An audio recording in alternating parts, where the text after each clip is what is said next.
जय हिंद क्लास। तो हम लोग ज्ञान बिंदु जीएस एकेडमी का बिहार दरोगा का प्रैक्टिस सेट को हम लोग कवर करते जा रहे हैं और हम लोग का सेट नंबर 1 है। इसका आज सॉल्यूशन नंबर 4 क्लास होने वाला है। इससे पहले हम लोग 3 क्लास को ऑलरेडी कर रखे हैं। तो आइए हम बिना समय को वेस्ट किए हुए इस क्लास को शुरू करते हैं, इस सीरीज को शुरू करते हैं। तो आज का हम लोग का क्वेश्चन है 23वां नंबर सॉल्यूशन। इससे पहले हम लोग 22 क्वेश्चन को ऑलरेडी कंप्लीट कर चुके हैं। तो आज का इस क्लास के लिए पहला प्रश्न बन जाएगा और यह सीरीज के लिए 23वां नंबर सवाल बन जाएगा कि निम्न में से कौन सी प्रशांत महासागर में बहने वाली ठंडी जलधारा है। तो प्रशांत महासागर, तो दुनिया का सबसे बड़ा महासागर कौन सा है? प्रशांत महासागर है। और दुनिया का सबसे बड़ा गहरा महासागर कौन सा है? तो ये प्रशांत महासागर ही है। ठीक है, तो इसका राइट आंसर होगा आयो सीवो। कौन सा? तो आयो सीवो जो है, आयो सीवो, यह जो है ये ठंडी जलधारा है। कैसी है? तो यह ठंडी जलधारा है और यह कहाँ बहती है? प्रशांत महासागर के अंदर यह बहती है। ठीक है, तो प्रशांत महासागर में बहने वाली ठंडी जलधारा कौन सा है? आया सीवो है। आया सीवो प्रशांत सागर में बहने वाली ठंडी जलधारा है जो बेरिंग जलडमरू मध्य से होकर के कमचटका प्रायद्वीप के पूर्वी तट के समीप उत्तर से दक्षिण की ओर बहती है और इसे क्यूराइल जलधारा भी कहते हैं। इसका दूसरा नाम क्या है? तो इसे हम लोग क्यूराइल जलधारा के भी नाम से जानते हैं। क्यूराइल जलधारा के भी नाम से जाना जाता है। तो ये भी आप लोग याद रखिएगा। आइए हम लोग कुछ देख लेते हैं प्रशांत सागर की कुछ धाराएं, गर्म जलधारा भी और ठंडी जलधाराओं को। तो हमारा इस प्रश्न का right answer option number D हो जाएगा। ठीक है, हम लोग देख लेते हैं प्रशांत सागर की कुछ गर्म जलधाराएं और कुछ ठंडी जलधाराएं। एक तरफ हम लोग लिख लेते हैं ठंडी जलधारा को, एक तरफ लिख लेते हैं ठंडी जलधारा और एक तरफ लिख लेते हैं हम लोग गर्म जलधारा। गर्म जलधारा कौन कौन सी बहती है प्रशांत महासागर में? तो क्यूरो सीवो, क्या हो जाएगा? क्यूरो सीवो जलधारा हो जाएगा जो कि गर्म जलधारा है। किस महाद्वीप में है? तो ये प्रशांत महासागर में है। कहाँ सा? प्रशांत महासागर। दूसरा आ जाता है हम लोग का जिसे कहते हैं उत्तरी प्रशांत प्रवाह। उत्तरी प्रशांत प्रवाह ये भी गर्म जलधारा है। उत्तरी प्रशांत प्रशांत प्रवाह हो जाएगा, प्रशांत प्रवाह हो जाएगा। तीसरी कौन सी गर्म जलधारा है? तो जिसे अलास्का की धारा कहते हैं। अलास्का की धारा कहते हैं। अलास्का की धारा कहते हैं। ठीक है, ये गर्म जलधारा है। चौथी धारा कौन सा हो जाएगा? सुसीमा की धारा। सुसीमा की धारा, सुसीमा की धारा जो है वो गर्म जलधारा है और यह प्रशांत महासागर में चलती है। ठीक है, वहीं पर हम लोग इधर देख लेते हैं ठंडी जलधारा कौन कौन सी है जो प्रशांत महासागर में बहती है। तो हम बोल्ट हम बोल्ट की जलधारा हो जाएगा। दूसरा इधर देख लेते हैं आया सीवो हो जाएगा। ओया सीवो जलधारा हो जाएगा जिसे क्यूराइल जलधारा के नाम से जानते हैं। ओया सीवो हो जाएगा। कैलिफोर्निया जलधारा हो जाएगा। कैलिफोर्निया ये शहर के नाम पर है। कैलिफोर्निया जलधारा हो जाएगा। ठीक है, कैलिफोर्निया जलधारा हो जाएगा जो अमेरिका के शहर का नाम है। उसके बाद ओखोटस्क धारा हो जाएगा। ओखोटस्क जलधारा हो जाएगा।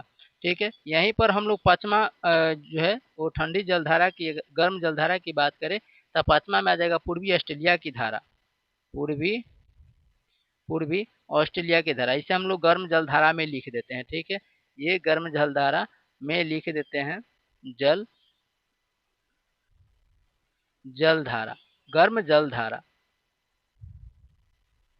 तो गर्म जलधारा में कौन कौन सा आ जाएगा? तो अभी हम आपको बताए थे पूर्वी ऑस्ट्रेलिया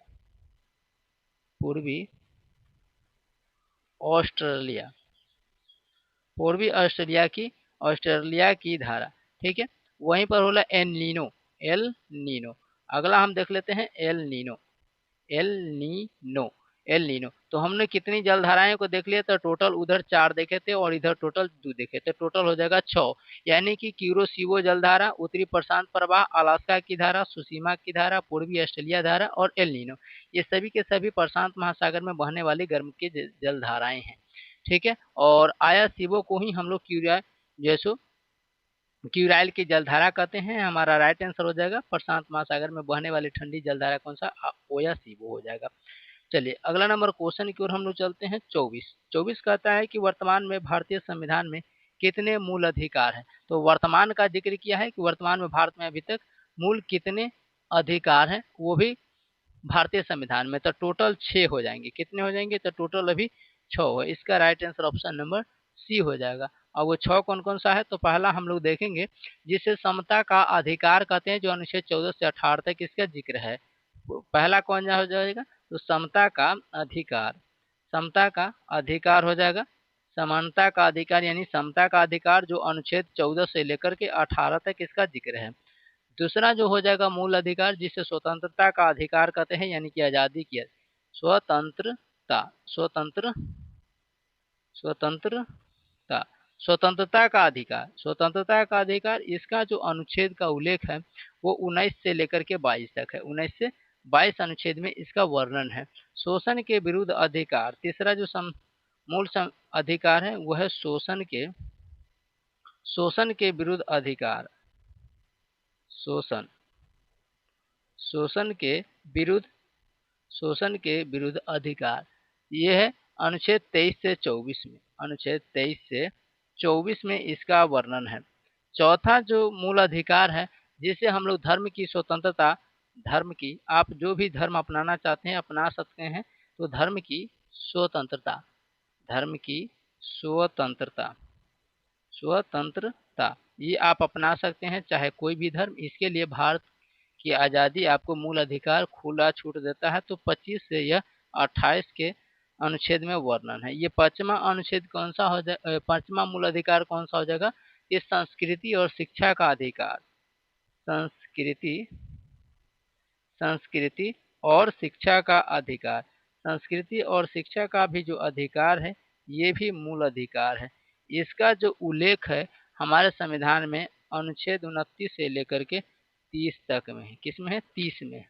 ठीक है। संपत्ति का अधिकार, संपत्ति का अधिकार, तो संपत्ति का अधिकार जो है इसे अब मूल अधिकार से हटा दिया गया है। ये भी याद रखिएगा। 44वें संविधान संशोधन के द्वारा संपत्ति के अधिकार को 44वें संविधान संशोधन अधिनियम 1978 द्वारा मूल अधिकार को सूची से हटा दिया गया है। ठीक है। तो संपत्ति का तो संवैधानिक हो जाएगा। ये हमारा छठा हो जाएगा संवैधानिक, संवैधानिक अधिकार, संवैधानिक मूल अधिकार। इसका वर्णन जो है हमारा संविधान अनुच्छेद जो है 32 में वर्णन है, अनुच्छेद 32 में। ठीक है। तो इसका राइट आंसर हो जाएगा हमारा कि वर्तमान में भारतीय संविधान में मूल अधिकार कितने हैं? 6। कितने हैं?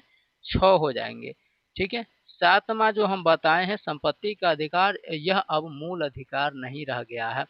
इसे 44वें संविधान संशोधन 1978 के द्वारा मूल अधिकार की सूची से हटा करके इसे अब जैसे संविधान के 12वें अनुच्छेद 300 क के तहत कानूनी अधिकार बना दिया गया है। तो जब क्वेश्चन पूछा जाएगा कि वह कौन सा अधिकार था जिसे अब कानूनी अधिकार माना गया है, ये 7वां अधिकार को, किसवां अधिकार? 7वां अधिकार, जिसे हम लोग संपत्ति का अधिकार कहते हैं।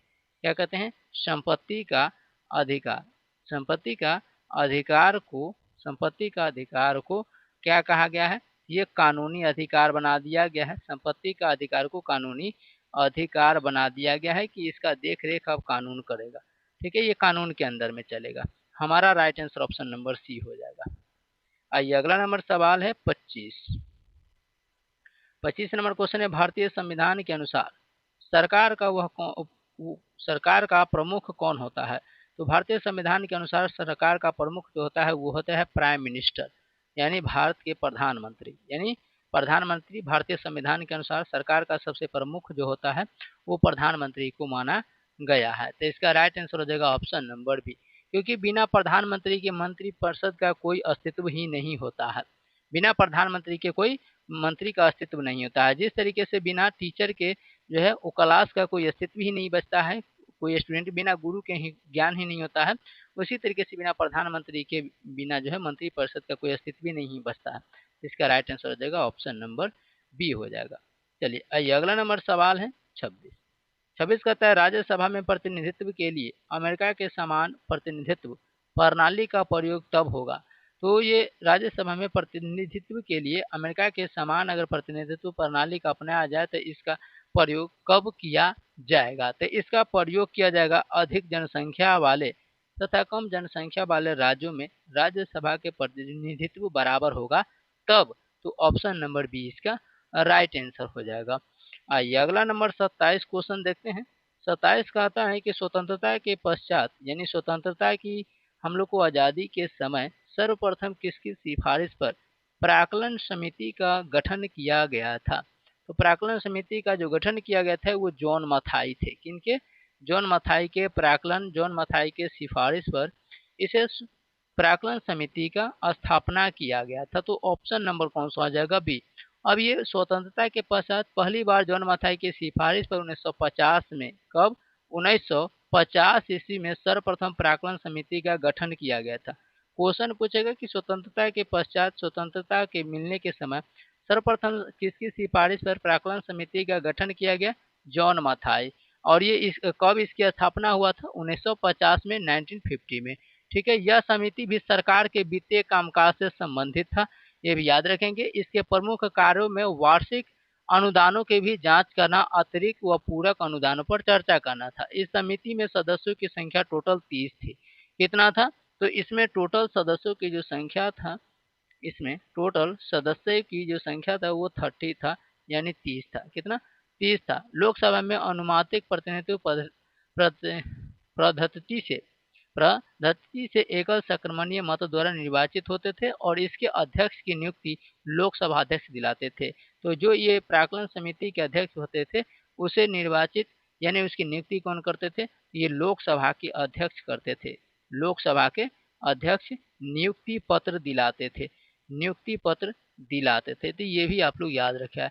जॉन मथाई को वर्ष 1950 में गणतंत्र भारत का पहला केंद्रीय बजट पेश करने का गौरव भी प्राप्त है, ये भी याद रखना है। और स्वतंत्र भारत का पहला बजट 26 नवंबर 1947 को जो है वो पहले वित्त मंत्री आर के सन्मुख शेट्टी द्वारा पेश किया गया था। तो ये भी क्वेश्चन पूछा जाए कि स्वतंत्र भारत के प्रथम बजट को पेश किया गया था, ये 26 नवंबर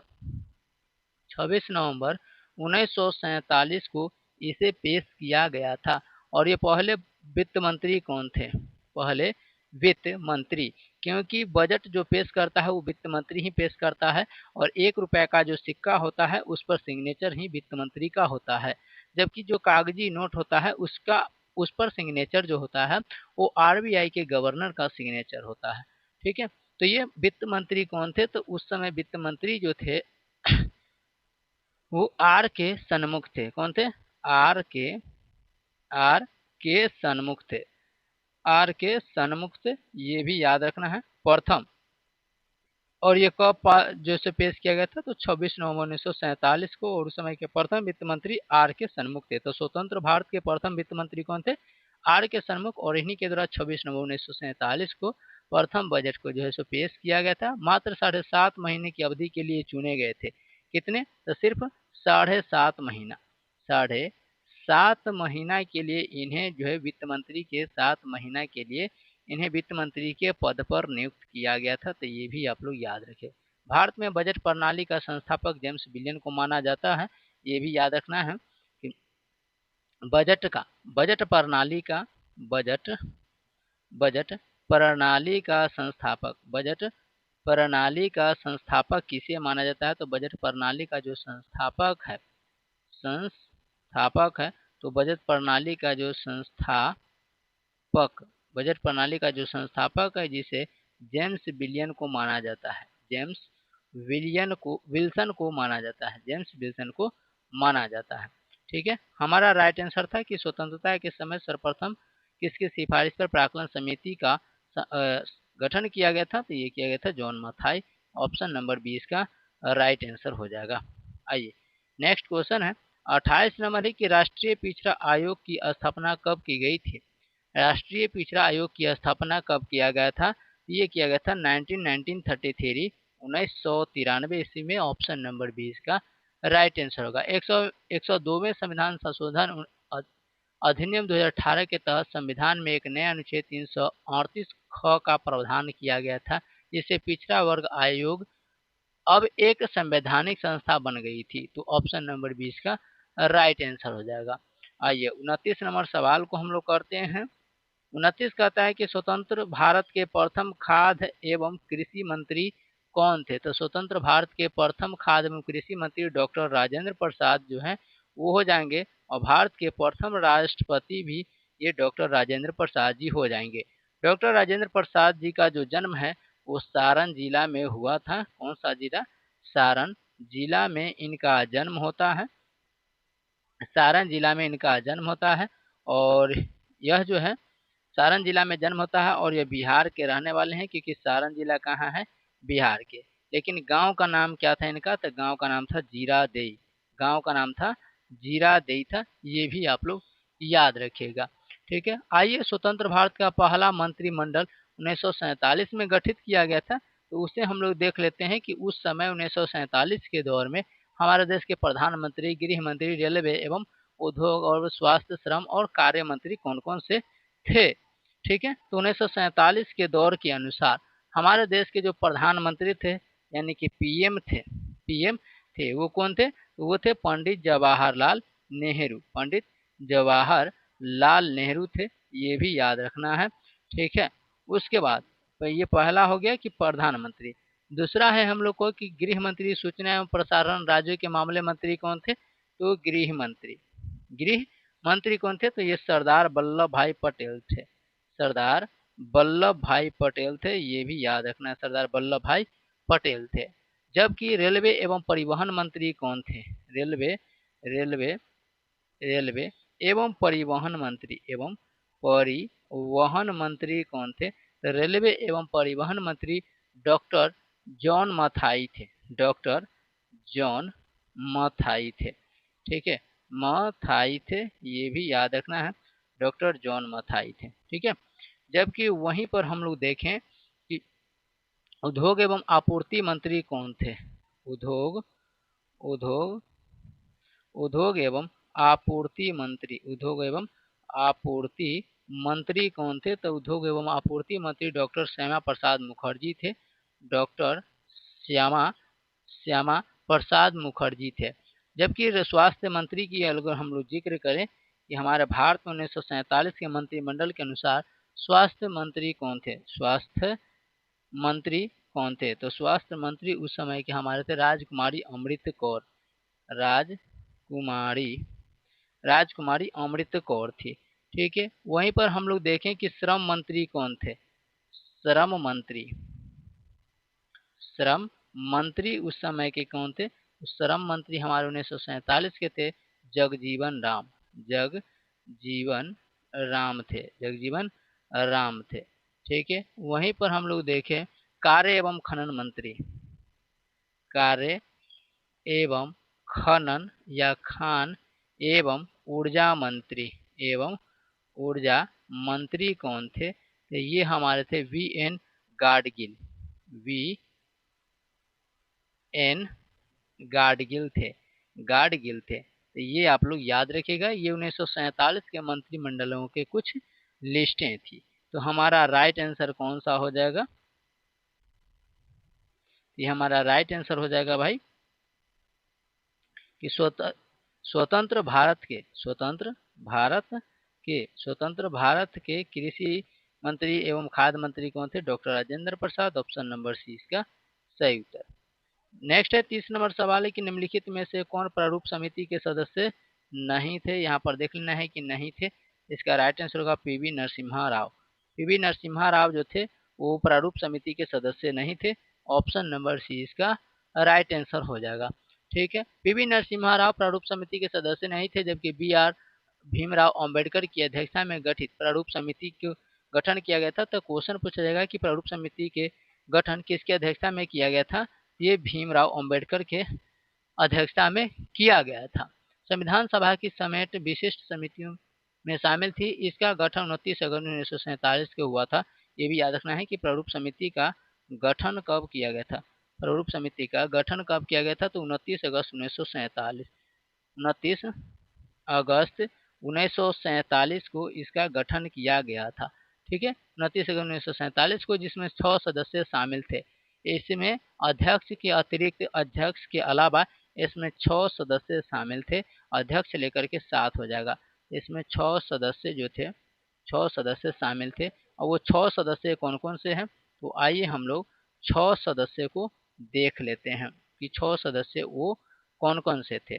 तो पहला थे जिनका नाम था एन गोपाला स्वामी अयंगर, एन गोपाला स्वामी, गोपाला स्वामी थे, गोपाला स्वामी अयंगर थे। ठीक है। दूसरा कौन थे, तो दूसरे नंबर के थे अल्लादी कृष्ण स्वामी अयंगर, अल्लादी, अल्लादी कृष्ण स्वामी अयंगर, कृष्ण स्वामी अयंगर थे। तीसरे थे के एम मुंशी, के एम मुंशी थे।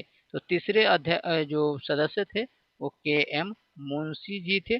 चौथे जो अध्यक्ष थे क्रम के वो सैयद मोहम्मद थे, सैयद मुहम्मद थे, सैयद मुहम्मद थे। ठीक है। वो पांचवें क्रम के जो सदस्य इसमें शामिल थे वो थे N Madhav Rao, N Madhav Rao, N Madhav Rao थे। छठे क्रम के जो थे जिसे टीटी कृष्ण, कृष्ण माचारी बोलते हैं, कृष्ण माचारी, टी टी कृष्णामाचारी, कृष्णामाचारी थे। ठीक है। और जबकि इसके अध्यक्ष कौन थे, तो भीमराव अंबेडकर थे। इसकी स्थापना जो हुआ था 29 अगस्त 1947 को। प्रारूप समिति में कितने सदस्य थे, 6 गो, अध्यक्ष मिलाकर के 7 गो हो जाएगा। ठीक है। चलिए, तो हमारा राइट आंसर हो जाएगा, हमारा इस प्रश्न का सही उत्तर हो जाएगा जो थे कौन थे, तो निम्नलिखित में से प्रारूप समिति के सदस्य इनमें से नहीं थे, तो पीवी नरसिम्हा राव इनमें शामिल नहीं थे। ऑप्शन नंबर सी गोपाला स्वामी अयंगर थे, एन माधव राव थे, के एम मुंशी थे। ठीक है। चलिए, अगला नंबर क्वेश्चन है हम लोग को 31। 31 कहता है सूची 1 को सूची 2 से मिलान करें, सूची 1 को सूची 2 से मिलान करें। यहाँ पर देख लेते हैं क्या क्या दिया है। अनुच्छेद यहाँ पर दिया गया है और ग्राम पंचायतों का संगठन दिया गया है। अब हम लोग इसको मिलाते हैं। 31 नंबर सवाल है, कहता है कि अनुच्छेद 40 में, अनुच्छेद 40 में किसका है कि ग्राम पंचायतों का संगठन है, तो बिल्कुल सही है, अनुच्छेद 40 में ग्राम पंचायतों का संगठन है। ठीक है। जबकि वहीं पर देखिए कि अनुच्छेद 41 में, अनुच्छेद 41 में कहता है कि काम करने की अधिकार है, तो बिल्कुल काम करने के अधिकार है, ये भी सही है। सी में कहता है यहाँ पर, तो 40 का क्या हो जाएगा, तो ए का हो जाएगा, यानी 1 हो जाएगा। ठीक है, तो इसका सही है। ठीक है। अनुच्छेद 41 में कहता है कि अनुच्छेद 41 में काम करने का अधिकार, तो ये भी सही है। अनुच्छेद 44 में कहता है यहाँ पर सी में, इसका कहता है कि अनुच्छेद 44 में कि समान नागरिक संहिता है, ये भी सही है। और डी में कहता है कि अनुच्छेद जो है वो 48 ये कृषि एवं पशुपालन का संगठन है, यानी कि ए का 1, बी का 2, सी का 3, डी का 4, 1 2 3 4 होगा। देखिए 1 2 3 4 सही में कौन सा दिया गया है, ये दिया गया है option number A. Option number क्या हो जाएगा, तो ए इसका बिल्कुल राइट आंसर हो जाएगा। ठीक है। आइए हम लोग अगला नंबर सवाल की ओर चलते हैं, और अगला नंबर सवाल हम लोग का हो जाएगा 32वां। 32 नंबर सवाल हम लोग का यहाँ पर आ चुका है कि प्रथम लोकसभा उपाध्यक्ष थे, तो भारत के प्रथम लोकसभा उपाध्यक्ष इनमें से कौन थे, तो प्रथम लोकसभा उपाध्यक्ष थे अनंत शयनम अयंगर। तो ऑप्शन नंबर कौन सा हो जाएगा, बी इसका राइट आंसर हो जाएगा। क्या हो जाएगा, बी इसका करेक्ट आंसर हो जाएगा। अनंत शयनम अयंगर जो थे प्रथम लोकसभा उपाध्यक्ष थे, ऑप्शन नंबर बी सही हो जाएगा। ठीक है। आइए नेक्स्ट क्वेश्चन है 33 नंबर कि एक टीवी की कीमत में 20% की कमी की गई है, एक टीवी की कीमत में 20% की कमी की जाती है, मूल्य को प्राप्त करने के लिए नए मूल्य में कितनी की वृद्धि करना चाहिए। तो 20% की छूट दी जाती है कोई टीवी की कीमत में। टीवी की कीमत हमको पता नहीं है, लेकिन उस टीवी की कीमत पर अगर 20% छूट दी जाती है, तो उसको उस 20% के छूट को पूरा करने के लिए हमें कितना वृद्धि करना चाहिए। ठीक है। तो इसका सही उत्तर होगा कि 25% की वृद्धि करना चाहिए। अब वो 25% की वृद्धि कैसे करना चाहिए, आइए हम लोग उसको कवर करते हैं। ठीक है। तो हम लोग देख लेते हैं कि नई कीमत कितना का हमें छूट दिया जा रहा है, तो छूट दिया जा रहा है 20% का। ठीक है। तो 20% तो भाई 100 में से 20% छूट मिलेगा ना, तो बचेगा कितना, 80। ठीक है। और यहाँ पर परसेंटेज निकालने के लिए 100 से डिवाइड मल्टीप्लाई करेंगे। अब इसको काटिए, इसको काटना है तो 20 से काटेंगे, 20 मरतबे 20 चौके 80, यानी कि यहाँ बचेगा 1/4 और इधर हो जाएगा 100। कितना हो जाएगा 100, इसे काटेंगे तो 25 चौका 100 यानी कि 25% की वृद्धि। ऑप्शन नंबर कौन सा आ जाएगा, तो डी इसका राइट आंसर हो जाएगा। आइए अगला नंबर सवाल है 34, कहता है कि 16 संख्याओं का औसत हमें 23 दिया गया है। पहली संख्या 7 है और 7 का औसत हमें 21 दिया गया है। तो 16 संख्या है और टोटल 16 संख्याओं का औसत हमें 23 दिया गया है। पहली संख्या जिसमें 7 है उसका औसत 21 है। 8 संख्याओं का औसत हमें 24 है। तो बताना है कि 8वीं संख्या ज्ञात कीजिए। तो 8वीं संख्या हमको ज्ञात करना है कि 8वीं संख्या वो कौन सी है। ठीक है, चलिए तो हम लोग का क्वेश्चन है 34। इसका हम लोग शॉर्ट मेथड को अपनाते हैं। सबसे पहले हम लोग देखेंगे सेकेंड मेथड में कि हमें 7 संख्याओं का औसत कितना दिया है। तो 7 संख्याओं का औसत हमें दिया गया है 21। ठीक है, और वहीं 8 संख्याओं का औसत हमें दिया गया है 24। अब हम लोग यहाँ पर एक चीज को गौर से देखेंगे, तो यहाँ पर घटा दीजिए और ये हो जाएगा पल। अब यहाँ पर हम लोग घटाते हैं और यहाँ पर हम लोग देखते हैं यहाँ पर कि 7 21, इसमें से हम 2 घटा देते हैं तो हमें बच जाता है 2 घटा देते हैं तो 21 में से अगर हम लोग 24 को घटाते हैं यानी कि 23 को, क्या बोला है कि 16 संख्याओं का औसत यानी कुल संख्याओं का औसत हमें 23 है। तो 21 में से 23 को घटा दीजिए। तो यहाँ पर हम 21 में से 23 को घटा देते हैं तो हमें माइनस में यहाँ पर बचेगा कितना, तो यहाँ पर 2। तो 2 को हम घटाइए तो यहाँ पर आ जाएगा कितना, तो ये हो जाएगा हमारा -14। कितना हो जाएगा, 14 हो जाएगा। अब यहाँ पर देख लेते हैं कि 24 में से टोटल 8 संख्याओं का औसत हमें कितना दिया गया है 24, और टोटल हमें कितना है 23। तो 24 में से 23 घटेगा तो कितना बचेगा, तो 24 में से 23 बचेगा तो हमको यहाँ पर हो जाएगा प्लस में कि 1। ठीक है, यहाँ पर 1, तो यहाँ बच जाएगा हमारा 8। 24 में से 8 क्या, 14 में से 8 गया 14, यानी कि 8 त्रिक 24 यानी कि 8, और ये हो जाएगा हमारा -14।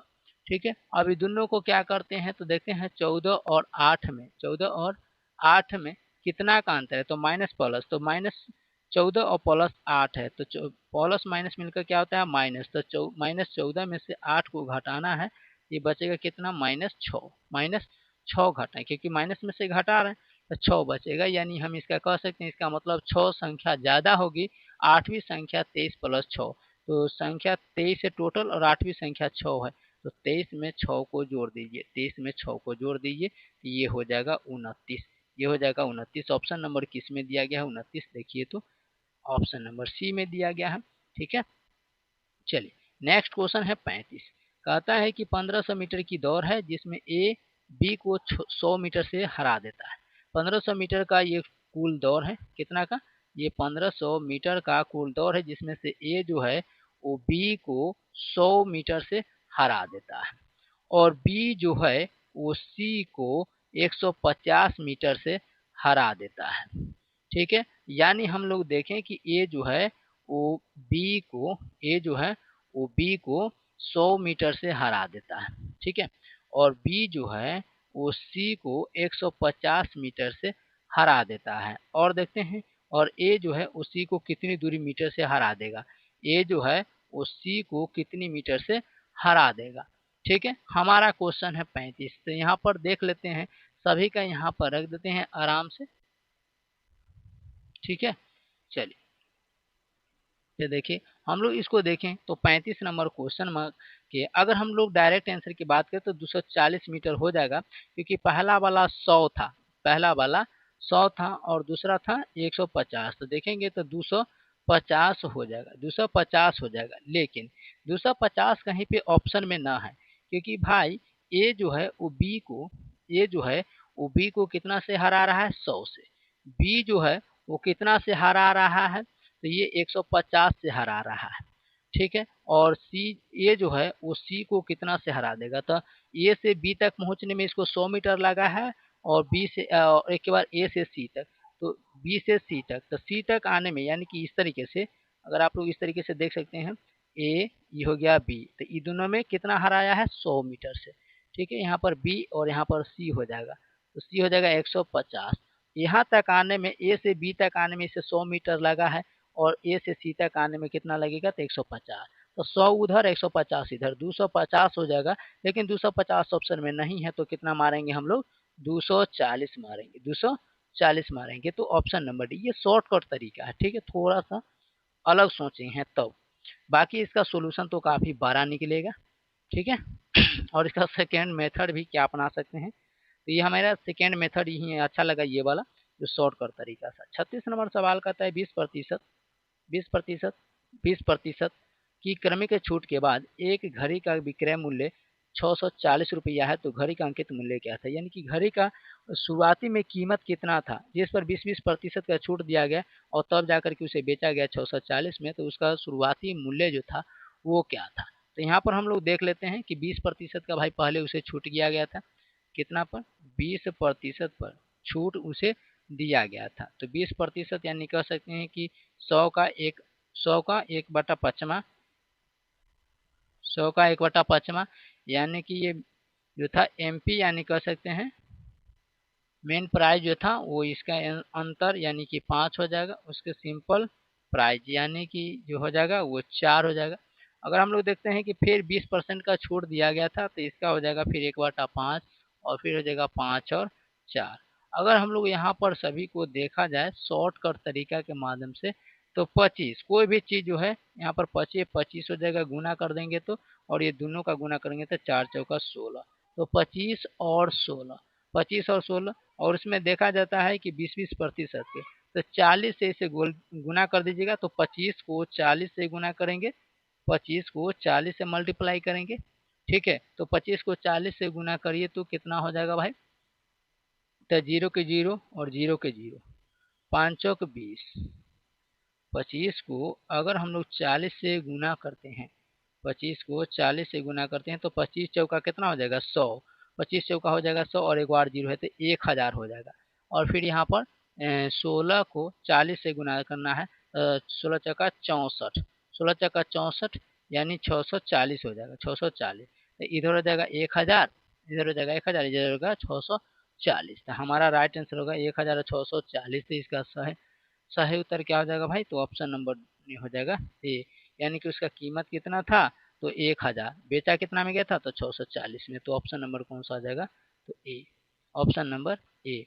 आइए नेक्स्ट क्वेश्चन देखते हैं। 37 कहता है कि यदि एक संख्या का 60% दूसरी संख्या के 3/4 के बराबर है, तो पहली संख्या का दूसरी संख्या के अनुपात क्या होगा।